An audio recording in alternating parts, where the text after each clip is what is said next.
gosh. Dude, you just snipped off part of my t-shirt. Now my jeans are going to mutate and I'm going to turn blue and smell like a fish. You know, Matthew, I'm pretty sure that's not how SNPs and CNPs work. Well, then what does a SNP actually do? SNPs and CNPs. Do-do-do-do-do-do-do-do. Today we're going to talk about SNPs and CNPs, which are short for Super Ninja Powers and Cool Naptime Plush Toys. Jack, that's not the right. I found it. Okay, sorry. I mean single nucleotide polymorphisms and copy number polymorphisms. First, let's delve into SNPs. SNPs are single nucleotide polymorphisms. They are the most common kind of genetic mutation. They affect singular nucleotides, and they fall within the coding regions of genes, non-coding regions of genes, or intergenic regions between genes. Now let's talk about how SNPs occur. SNPs are genetic variations in a DNA sequence that occurs when a single nucleotide in a genome is altered.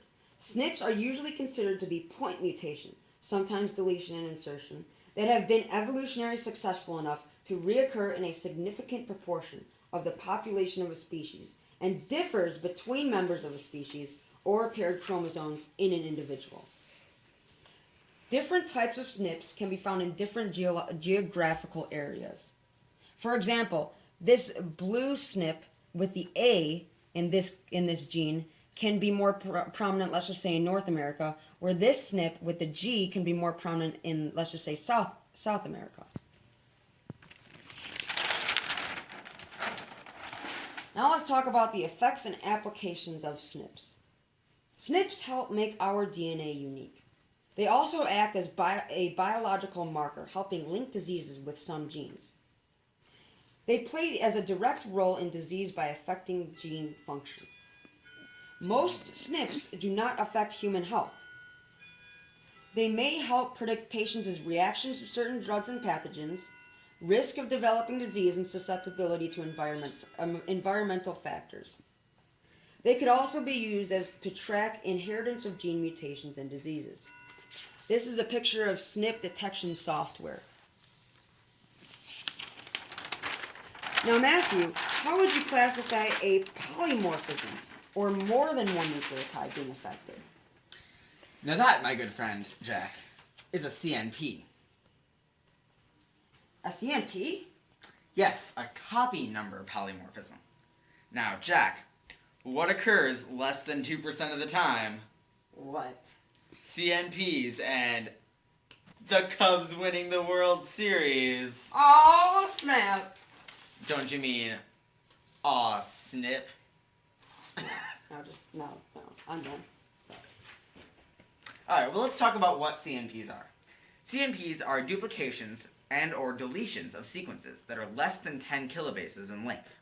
They are a type of CNV, or copy number variation, which account for 5% of the genetic code and affects more than SNPs do.